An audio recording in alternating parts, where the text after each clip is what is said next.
lucky?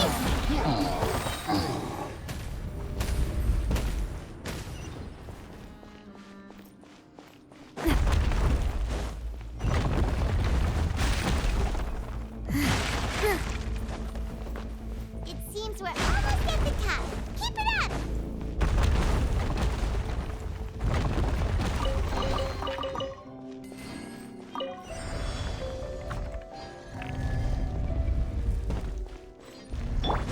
Yeah. Teamwork is dreamwork! Let's light it up! Hey, yeah! Boba, get them! Your life is mine. It's nothing. Fire! Well, with rocks. This one's got your name on it! Feeling lucky? That's not! Watch out!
Looks like we've reached the end. This is the place? There should not be any other hidden spaces in the vicinity. The path sure had some twists and turns, but it turns out that this place isn't actually that big.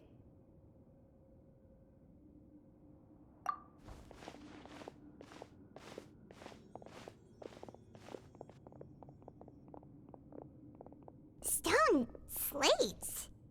It seems like they were put here as an offering. Could we take them down and have a look? Perhaps we should just leave them be for now.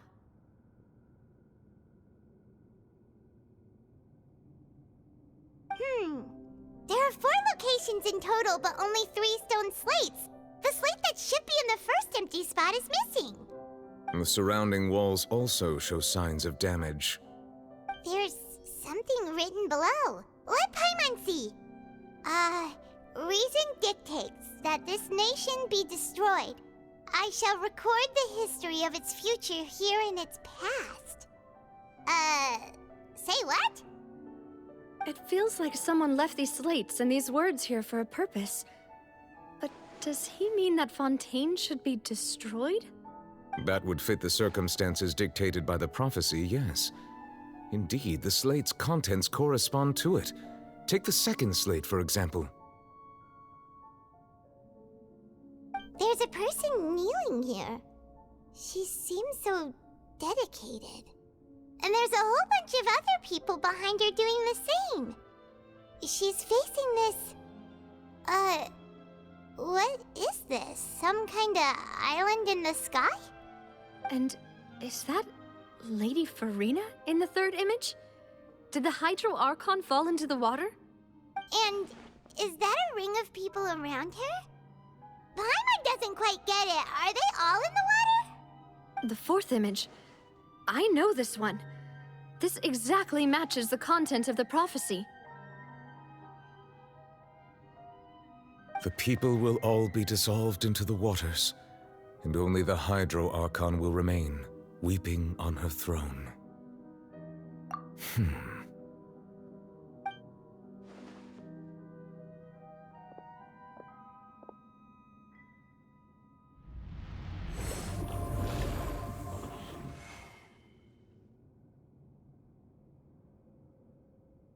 More information should be hidden in these slates, but I fear I cannot easily uncover it, most likely due to us missing the first slate.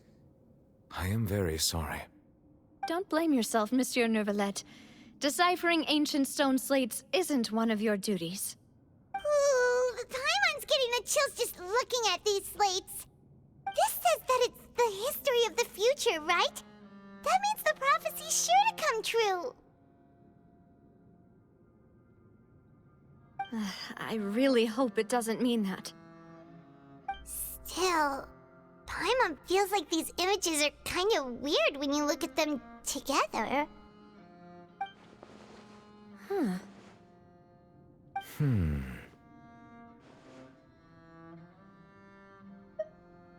That's right! If the images are in chronological order, shouldn't the fourth, the waters drowning Fontaine, come before the third, where the Hydro Archon herself falls into the water? And yet the order is reversed here.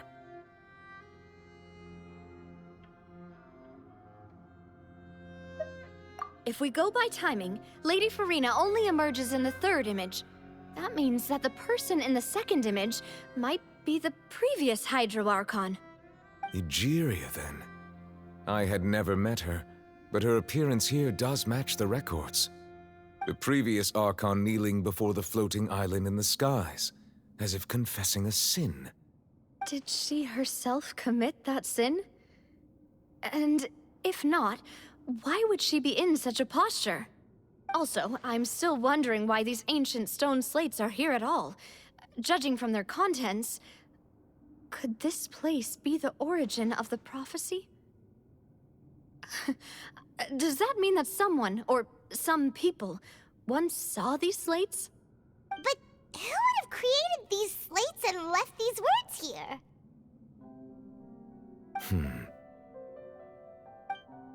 It seems that any further clues will have to come from Farina.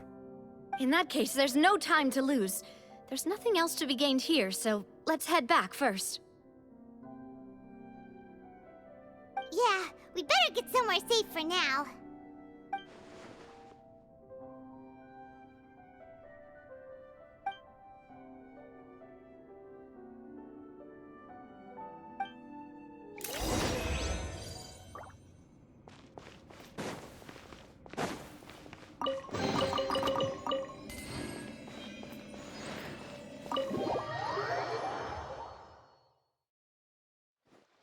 Let's split up here. I'm going to check on what's happening with the Spina. You know how it is. There's some things you just need to be there for yourself. You still have energy for that, Navia? Paimon's already beat.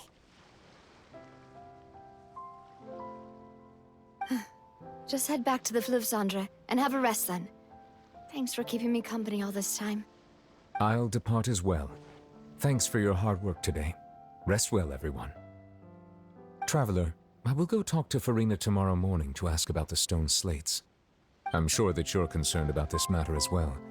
If you have time, drop by my office. I will share the results of our discussion with you. Are you really gonna talk to her about this directly? Will that be a problem? Paimon's getting a little scared now that it's come to this. She has long been harboring secrets and will not give them up easily, which makes it all the more my duty to ensure that she understands the present situation. All right, we'll leave it in your hands then. You're probably the best person to talk to her anyway. I will be carefully considering my words tonight. Traveler, Paimon, our safe house at the Fleuve Cendre is always open to you as ever, so please don't think you're an imposition. All right.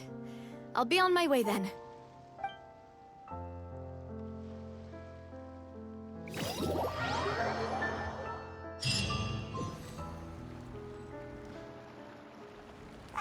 We're finally back! Welcome back. We've got a special menu prepared for you two tonight. Yay! And there's good food too! Navi, no, the boss is the best. Ooh, desserts! Nice, these are all Paimon's! Paimon's already starting to forget what happened today. Oh, that voice. Is that who I think it is? Why the fuck is Mona here? It's you two. What are you doing in Fontaine?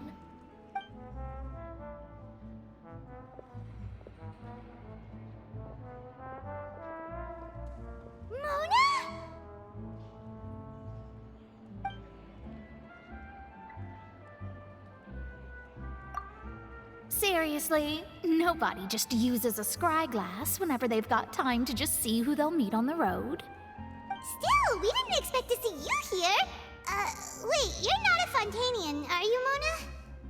Well, I have some business to attend to here, so I booked a hotel in the city. I was just out for a stroll when I bumped into you.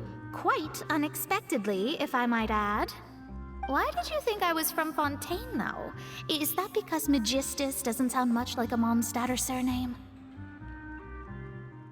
Yeah, let's go with that. Well, I used to have my own surname, which was, well, some other thing. Either way, the old hag told me when she took me as her disciple that the first step to being a great astrologist's pupil was to change that name. There was nothing for it, really. She really is amazing at astrology, so I changed my name to what it is now according to her wishes. To my surprise, however, Magistus is not the name of some ancient house or clan. It isn't? Nope. Although it is used by us in place of surnames, it generally just means great. Wow! Imagine including a boast in your name. Wait, are you gonna have to put that into your genealogy as well? I reckon so. In any case, I'd give my disciple a name like this as well, if I were to take one. Astromancer Barbeloth Trismegistus. Whoa, that's a long one. Does it also mean great or something? My name means Mona the Great Astrologist. As for the old hag, hers is, in plain speech, the thrice as great Scholar of the Stars. Just take it as a title specific to astrologists. Thrice as great? That's so petty. I know, right? That's just how she is.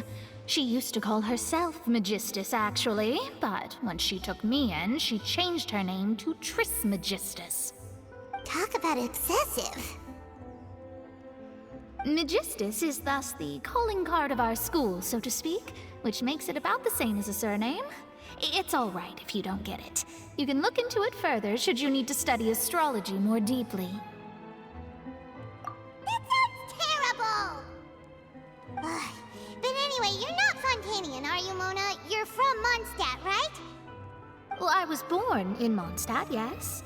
My parents migrated to Dorman Port, and I traveled with the old hag for a while, after which I settled down in Mondstadt City. Oh, that's a good thing then.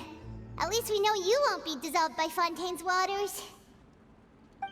Speaking of that, I'm sure you're aware that a bunch of things have happened here in Fontaine, right? I know you're not a local, but I'd avoid getting too close to any water that looks strange all the same. There's something ominous about it. Well, the water, I mean. That was the main reason, yes. Just a while back, the Steambird invited me to take part in a panel and speak about the circulation of the prophecy as an astrologist. The invitation was sent quite early on. I don't think anyone expected Fontaine to be in this much trouble. What do you make of that prophecy, Mona? Just tell us what you think as an astrologist. Your word would go a long way to make things more certain and less scary. What I can tell you is that I'm an astrologist, and that this prophecy concerns the fate of Fontaine, even that of all Tevat.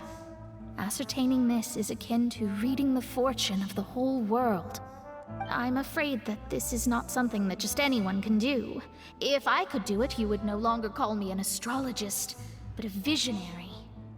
But on the flip side, the prophecy is so huge and powerful that it must surely come from a powerful visionary. Its contents involve the fate of the world. Disregarding it would be a mistake. A visionary? Sounds really powerful and all, but does such a person really exist? Of course. The old hag could do it, and I'd bet there are others amongst those Hexenzirkel colleagues of hers who could do something similar. Huh? Are you sure? All right, I'll help you. It isn't often that I see you with such a serious look on your face. I'll tell you once I hear back from her. Thanks, Mona! Oh, well, this is something only I can do after all. So yes, your praises are quite welcome. That's the greatest of astrologists for you! Of all the people we know, you know the star's the best! Indeed, indeed. That's the spirit. Oh, sorry. I came to see what all the commotion was about. If there's anything you need, do not hesitate to inform the Spina di Rosula. Oh, whoops. Guess we were getting a little too carried away there. Well, I'll go tend to my own business now. If I receive any news, I'll be sure to come find you two again. And there she goes, quick as rushing water. And here we are with the Spina guy giving us suspicious looks. If Paimon hadn't spoken for you, it'd be you getting all the weird looks. Huh. The things Paimon does for you. That's more like it.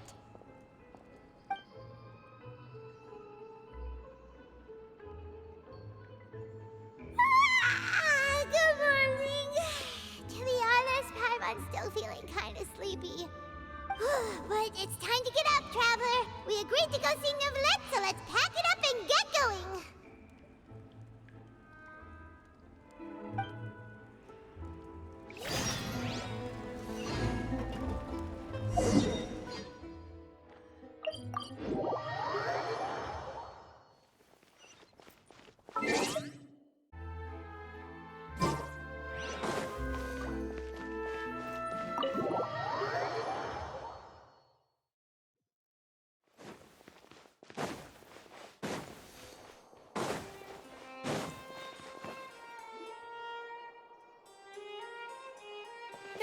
You're here!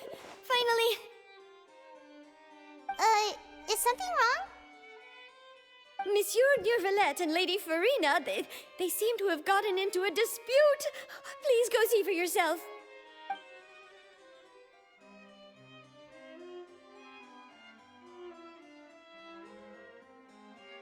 Like I said, I've already explained everything. And yet the problem has not been properly solved. There is little space for excuses between us. It is not my intention to offend you, but please, tell me where you stand. You are the Hydro Archon Focalor, are you not? Look at this. This is a list of the victims from the recent Poisson incident.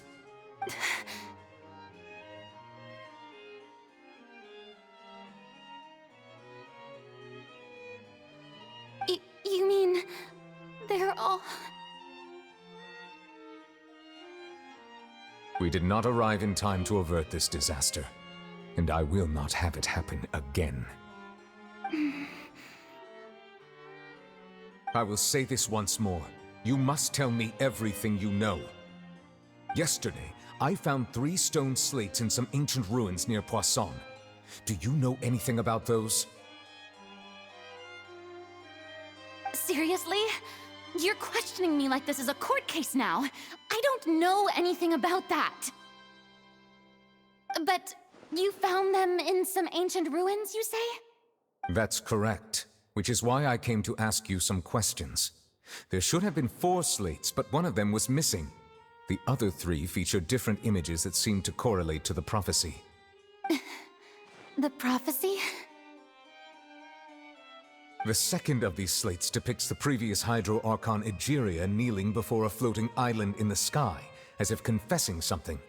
Do you know nothing of this either? I don't. I've never seen such slates. I'll ask you again. Do you really have no information regarding the previous Archon? My deciphering of the slates indicates that the Hydro Archon Egeria once had to confess to, or apologize for, a certain sin. If anyone would know about it, it should be you. All gods don't have the same secrets, you know. She was herself and I'm me. Is it really so strange that I know nothing? I understand your concerns, but I'm sorry. I just don't have anything to tell you. Forgive me for saying this now, Lady Farina, but I have long known of your various secret investigations into certain matters. There are several indications that you have been investigating the prophecy on the sly. This is not strange in itself, considering that you are the Hydro Archon. But it is strange that you should also claim to not know any of Egeria's secrets, as well as do nothing following your inquiries. You have never been as superficial as you have presented yourself to be, nor are you a fool. And yet, your behavior is very inconsistent.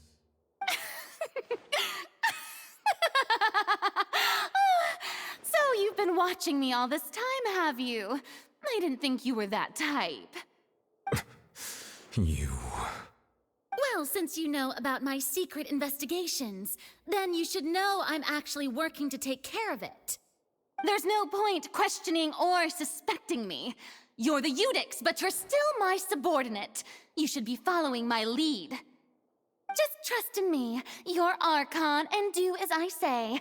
Never mind whether you can truly convince yourself to or not. It'll all turn out fine. That's all I have to say. We do not discuss this matter again. Oh, the opera's about to start. Toodles!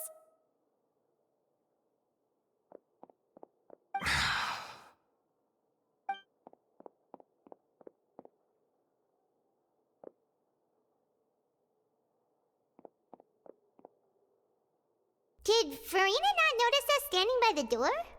Wonder what's up with her. She was smiling. Huh. She didn't seem in the mood to care if we were listening in or not. I assume you've been outside for a while now? Oh! You noticed! Seems Farina didn't even realize we were here. She was in a great panic, though I cannot discern the reason. Our discussion reached impasses time and again, a state of affairs that we cannot allow to continue. Still, I do not understand. Dialogue is the basis for understanding, so why did she keep refusing to engage?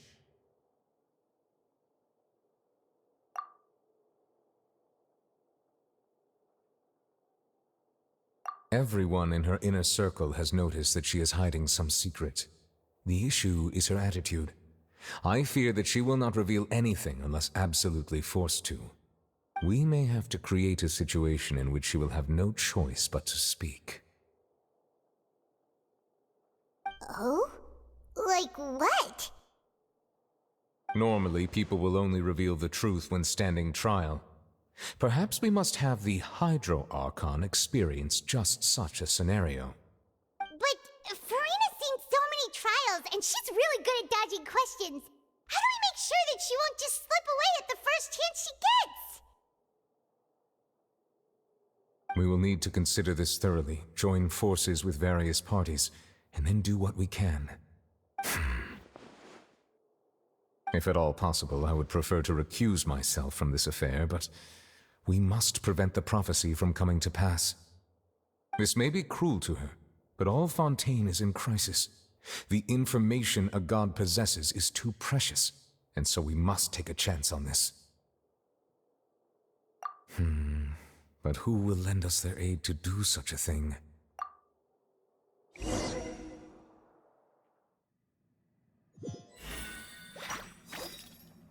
Well, that's everyone, huh? Speaking of which, it was pretty smart of you to think of hiding here.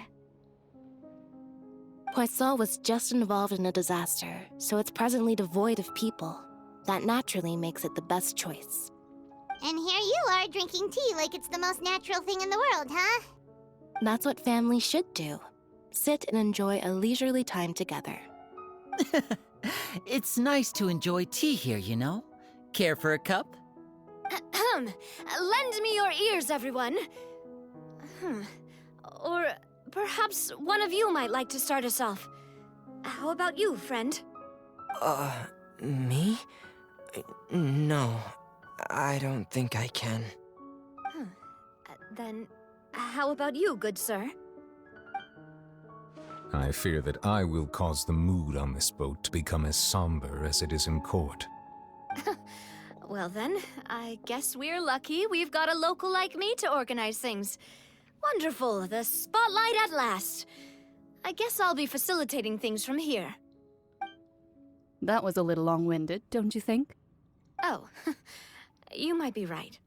Anyway, to cut to the chase, our friend here, the Traveler, has brought us together to discuss something. As for what that is, well, let's start by saying that we'll be pooling our efforts together to create a series of traps. Oh, how intriguing. Well, it's just an expression, really. One that I just learned from Chlorand, and used on the spot. So, let's invite her to explain in detail. A round of applause, please.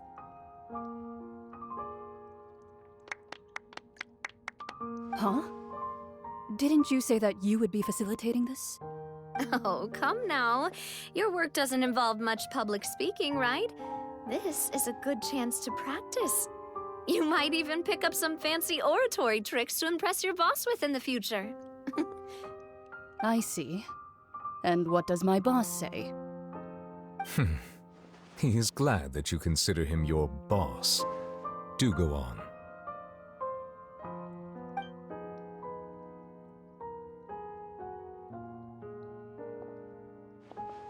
In that case, do any of you have experience hunting? Not that I recall. Fremine and I once used a wooden stick in a basket to catch wild rabbits when we were younger. As for Lynette, oh, right. You were sick that day, weren't you? I've also gone diving to catch some fish before. Does that count? I'm afraid not. You may or may not have heard, but Fontaine once played host to a group known as the Marechaussee Hunters. Though that was their name, they did not hunt animals, but rather various monsters left behind by the ancient dynasty of King Remus. Today, Fontaine's monster population has already thinned greatly, so the hunters have blended back into society, taking up arms in other lines of work. They even left a unique methodology of hunting in their wake. A trap comprises of the following components: bait, a trigger, and a containment device. Sometimes a lethal implement will also be necessary to deal with the prey. So, if we were to build a trap together, right now, what would you choose to build it with? For me, I would prefer something basket-shaped. Pigeons and rabbits will see the bait and naturally enter the snare. Our line of work requires a deft hand, and we're some of the best in the industry, so you can count on our techniques. You used some of those techniques while moving the people of Poisson, didn't you? My subordinates mentioned that you even performed some magic for the bawling children. Yes, and I even managed to gather some intelligence in the meantime. I'm quite the multitasker if I do say so myself. I'm afraid I can't claim that as my strong suit. I prefer more stable methods, like placing bait in the water and waiting for the fish to come within reach. That's the kind of method I would count on. Calm and steady. Exactly the kind of person who would catch loads of fish. And I can be their assistant. With discretion, I'm sure. I'd probably use some sort of mechanical animal. Papa once bought me some small clockwork squirrels, mice, and such. When placed in the forest, they can attract others of their kind. I remember that you liked those too, didn't you? I did. And that would be a good way to go about it. If they're realistic enough, animals of the same kind will follow them all the way to the trap. What about you, Monsieur Neuvillette? I fear I do not have any related experience. That makes sense. You usually solve problems directly, without the use of any such tricks. But I do have one more question for you, Monsieur. If we were to create a trap now, how would you design it? I would like for it to be effective, but bring no harm to the prey. A more gentle trap would be ideal. Kind, as always. However, our intention doesn't necessarily change the containment device and the type of implement we need. If we wanted to kill the prey in one strike, we would need a powerful implement. However, that also goes for prey that must be captured and safely contained. Wait, why's that? Only a hunter who's a true expert at subduing their prey can snare it without harming it. The line that divides life and death is often exceedingly thin. So, are we going hunting together? Huh. We hadn't thought of seeing ourselves as hunters. It kinda works, but maybe it's still not the best metaphor. If our means of capturing and dealing with our prey is to put them on trial, then the hunting metaphor is actually quite accurate. But we shall require much more courage than any hunter to judge a god, a being whose seat is an exalted throne. Oh, so that's what's going on. Sounds very interesting.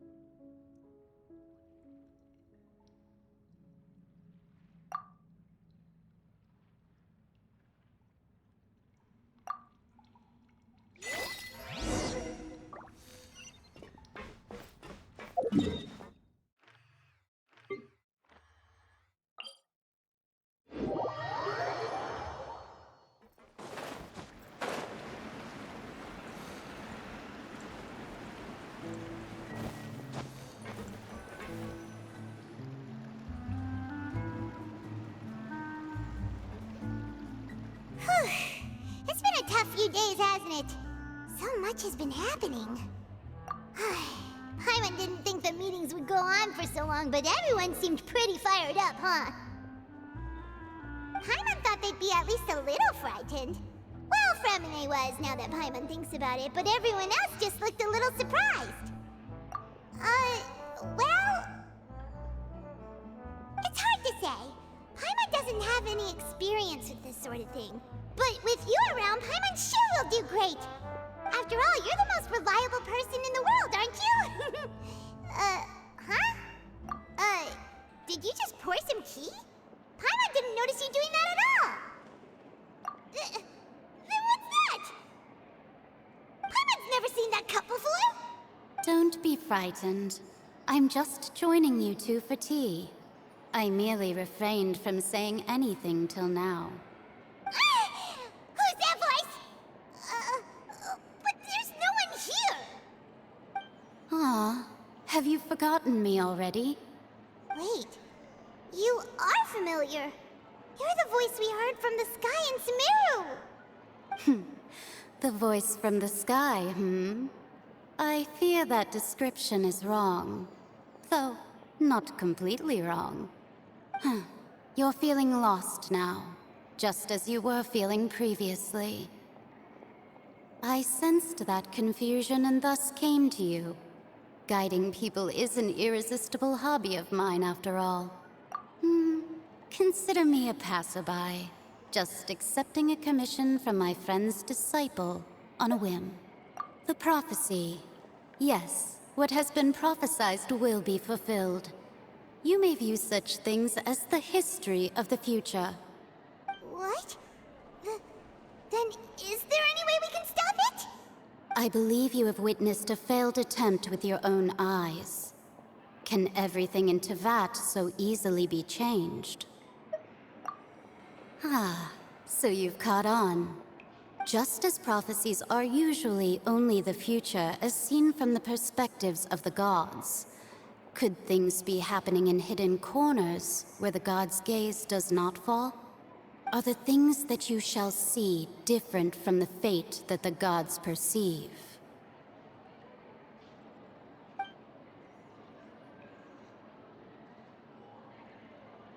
What is she talking about? It all sounds really impressive and important and stuff, but it also sounds kind of scary.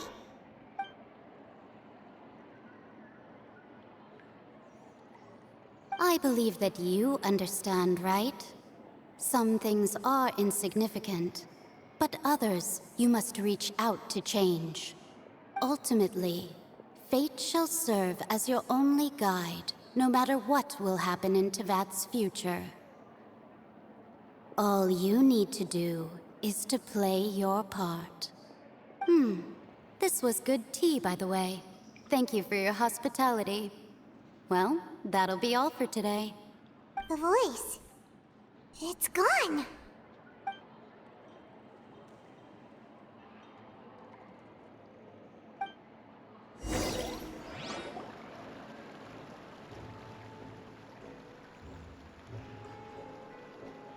What?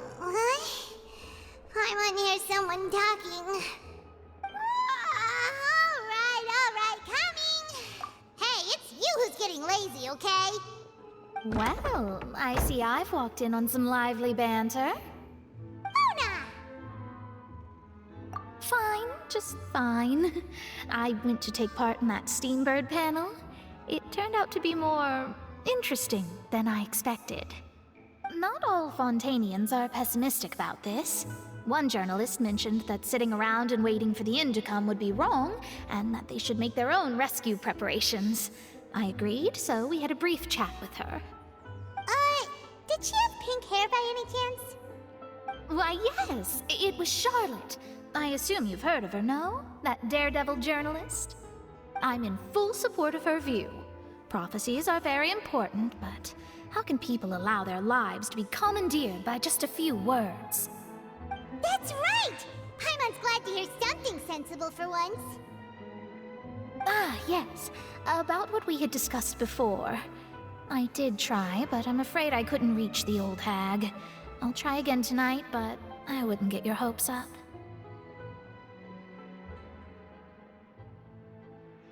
Huh?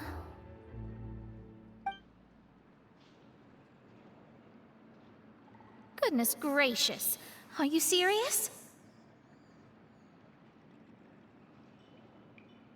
She said that even the god's gaze has blind spots.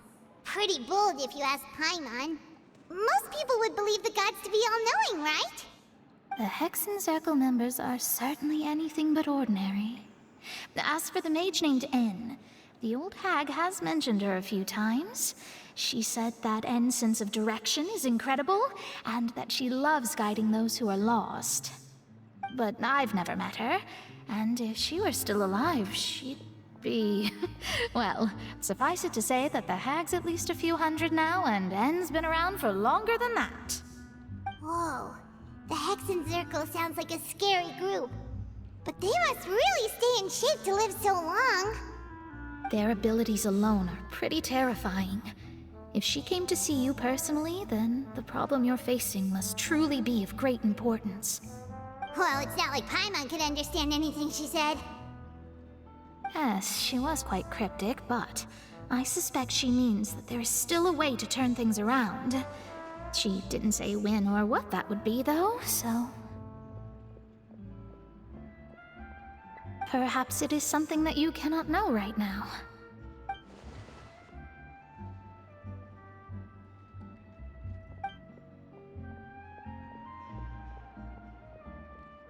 Traveler, Paimon, are you two all right? Oh, we're fine. We're just a little down right now. It kind of feels like the end is coming, you know? I see. I feel that same sense of desperation, too. I guess you could consider me someone who has often witnessed fate. So far as I have seen, it cannot be swayed. But even so, I still hope for, and believe in, miracles. Astrology is eternal and rational, but fate may not be. It is cruel, but it can also be beautiful. Perhaps that's what En was trying to tell you. Not to lose heart, and to believe that what you are seeing playing out before you is not yet set in stone. I did originally think of steering clear of all this, but I couldn't. Even if this is all futile, I still wish to help everyone. If we don't struggle to the last, then how can we face the end when it comes? Huh. You do have a point. There I go, talking about astrological principles again. Sorry about that. The moment I start talking about work-related stuff...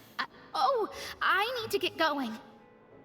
It was worth trying to comfort you, even if only a little. I believe that you'll help those who are struggling in the same way I did. I suppose that might be why we always seem to meet by coincidence. Paimon feels kind of moved by what Mona said. But also kinda sad, too. Hey, Traveler. Paimon suddenly feels like going outside for a walk. Let's go. Let's walk around the city, shall we? There's a few spots we always like to walk by.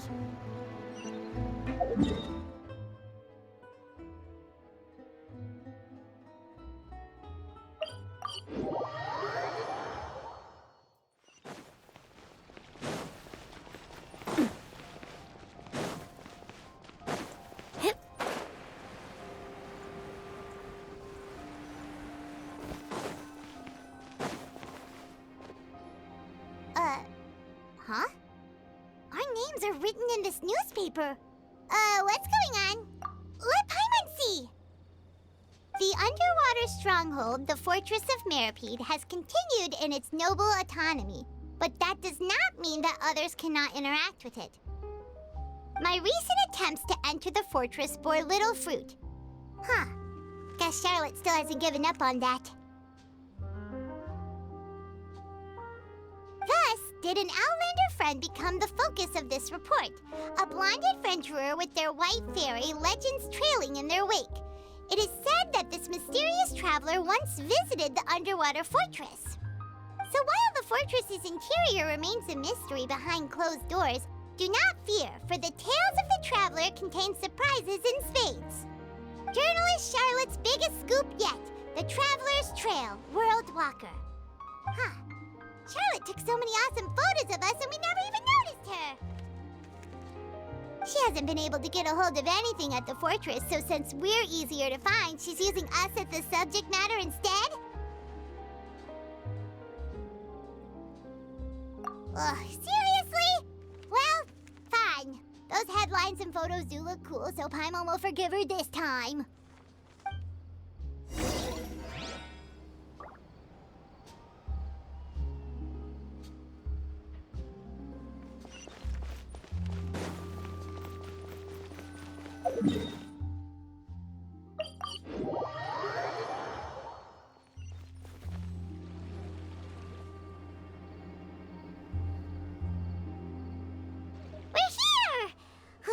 Paimon's hungry. Should we go in and get something to eat?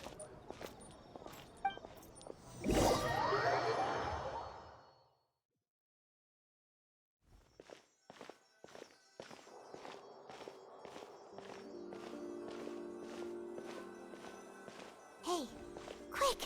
Look! That's the limited edition only 16 slices a day cake! It was so delicious the last time we tried it! Despite the tense situation we were in, let's give it another go. Paimon's sure it'll be great. One slice of cake, please. Someone showed up after all. Oh, wait, you're the one from the Palais Mermonia. Oh, are you here to buy cake too? It seems Monsieur Nervalette was right. You really can eat. Wait, did he really say something like that? That's right.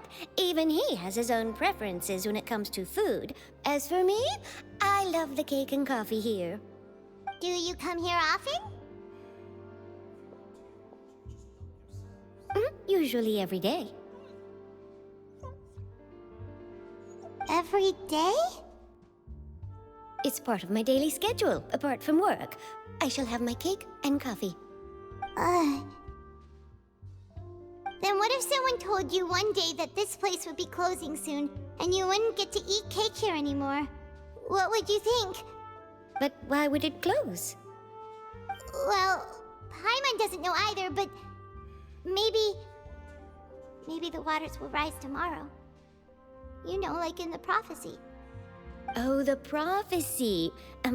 To be honest, I haven't paid much attention to that. No, still, even if there'd be no more cake tomorrow, that wouldn't keep me from having some today. No, it's the same for eating in general. You might not be able to eat tomorrow, but if you can do so today, then you should carry on.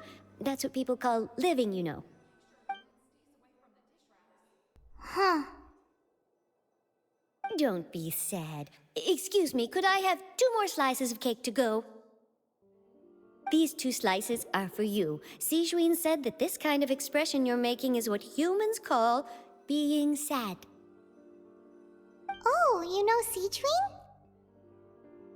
I sure do. She was born before me, and she sometimes comes to the surface to teach us things about humans. She said that humans are creatures that are saddened easily, yes, and you can only lift their spirits by feeding them delicious food. So please try the cakes here. I've got something else to do, so I'll be going now. You two try to stay in a good mood after eating, all right? Bye.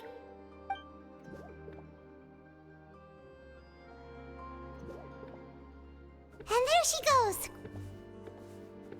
All right, let's dig in. Paimon's sure this cake will be delicious.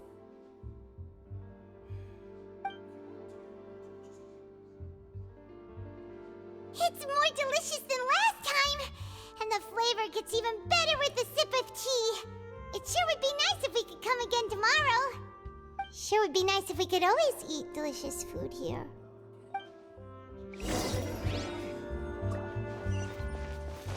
Art is the key ingredient in fine. Oh, we're near the Seabird office. Let's go look for Charlotte and have a chat.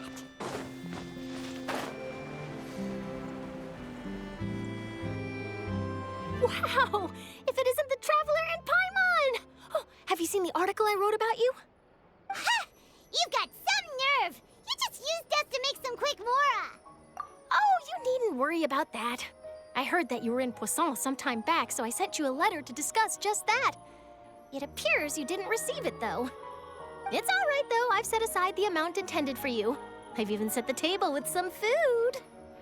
Really? Oh, you're the best! You're almost a little too easy to win over, Paimon. If I were a journalist with ulterior motives, you'd be in trouble now, you know. Oh, Paimon knows you're not like that. Still, what brings you here all of a sudden? Were you looking for me? A friend of ours met you a while back, and when she mentioned it, we thought of coming to see you. Her name's Mona. Ah, so you know Miss Mona as well. She's a guest columnist for our paper. Really good one, too. She's so young and already such a brilliant astrologist. So she mentioned me? What did she say? She said that you're a real daredevil of a journalist. Nice. In which case, can this daredevil journalist dare to request an exclusive interview with the legendary Traveler and Paimon? Huh? So your article in the paper today doesn't count?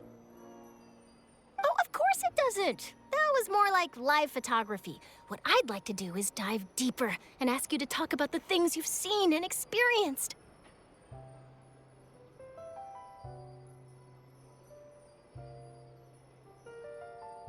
Yeah, are we even qualified enough? Why not? If I say you're worth an interview, then you're worth it. But not right now, of course. I'll need a few days to prepare. Oh, in that case, we'll just chat when you have the time then? Oh, so that's a yes? Ooh, splendid!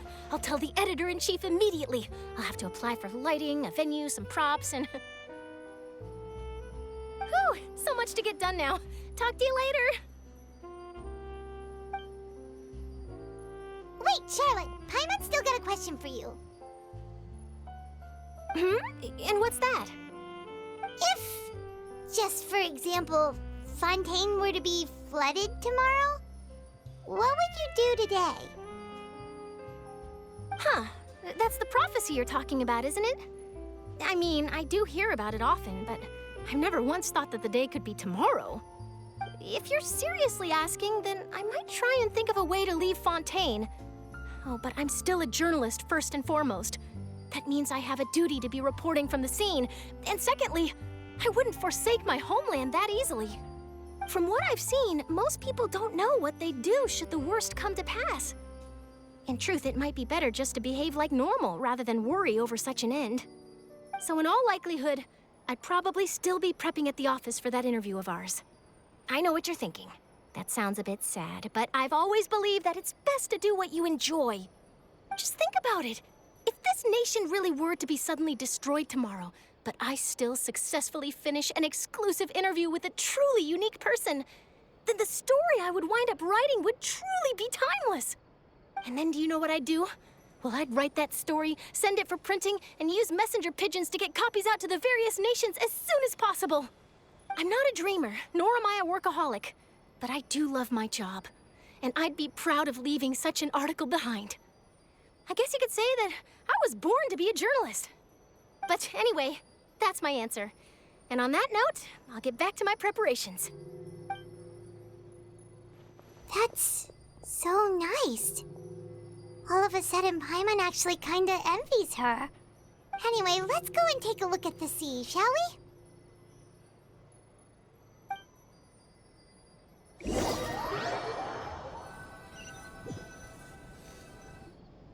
The sea breeze and scenery can be a pretty soothing combo, huh? Paimon's been thinking. If it wasn't Fontaine, but all of Tevat that would be destroyed tomorrow, where would we go and what would we do? No, Paimon should ask, if you could choose, what would you like to do?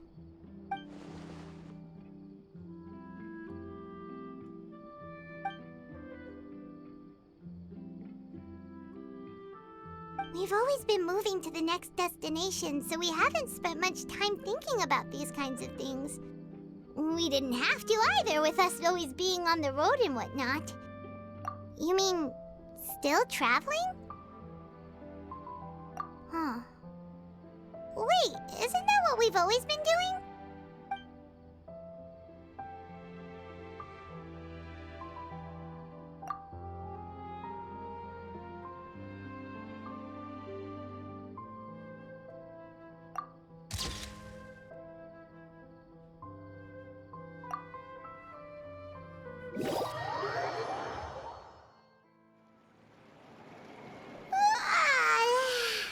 Feels like you'll grow mold if you stay here long enough. But it's still better than the Fortress of Mirapede, that's for sure. It's not only damp there, but salty too. Ah, so the two of you are still here. Wonderful. Oh, you're from the Palais Mermonia, aren't you? Yes, I'm Isadora. Monsieur Nervillet sent me to look for you two before. I heard that afterward you went to the Fortress of Meropide. Not at all. I'm well aware that you're friends of his. Actually, I'm here to pass along a message from him. Yes, inside the Opera House. The Maréchaussée Phantom has declared the incident a small-scale riot. A riot? Well, that said, I don't personally think it was that serious. Lady Farina was watching a performance at the Opera House, and while she was resting during an intermission, some other audience members suddenly started harassing her, loudly accusing her of doing nothing about the prophecy crisis. And before she could respond, others started to join in. The crowd continued to grow, and protests against the Hydro Archon started to break out. So people have started to put the blame on Farina. Guess they finally found an outlet for the pressure they've been under due to the prophecy. I agree. People will naturally rely on gods, as is customary. But the moment people feel threatened, gods are also the first to be blamed. So what happened after that? Is Farina okay? Seeing that the situation was spiraling out of control and that further argument was pointless, she claimed that she'd gotten tired of this and left in a hurry. The Maréchaussée Phantom had their hands full maintaining order and did not catch where Lady Farina had gone.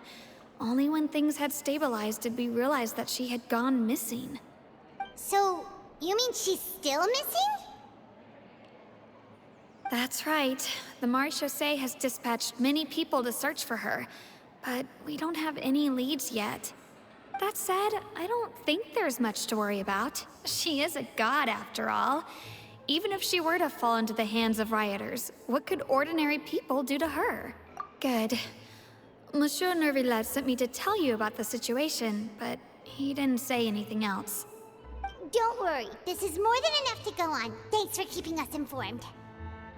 Ah, is that so? Well, all right then. In that case, you two take care. I'll be heading back to the Palais now.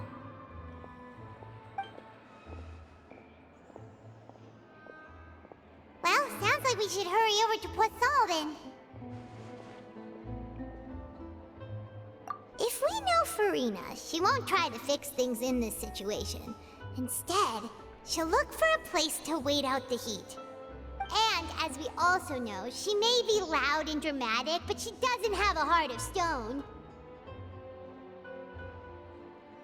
When Nervalet was talking to her in the Palais Mermonia, and she heard about Poisson, she couldn't hide her sadness and remorse. It would be hard for her to ignore being accused by the public today. Paimon thinks Farina's probably taken the opportunity to slip away to Poisson and try to relieve the sense of guilt that she's feeling. Huh! Well, what do you think? Paimon knows the answer, of course, but Paimon can do the analysis to back it up, too. Cool, huh? In that case, there's not a moment to lose. Poisson, here we come!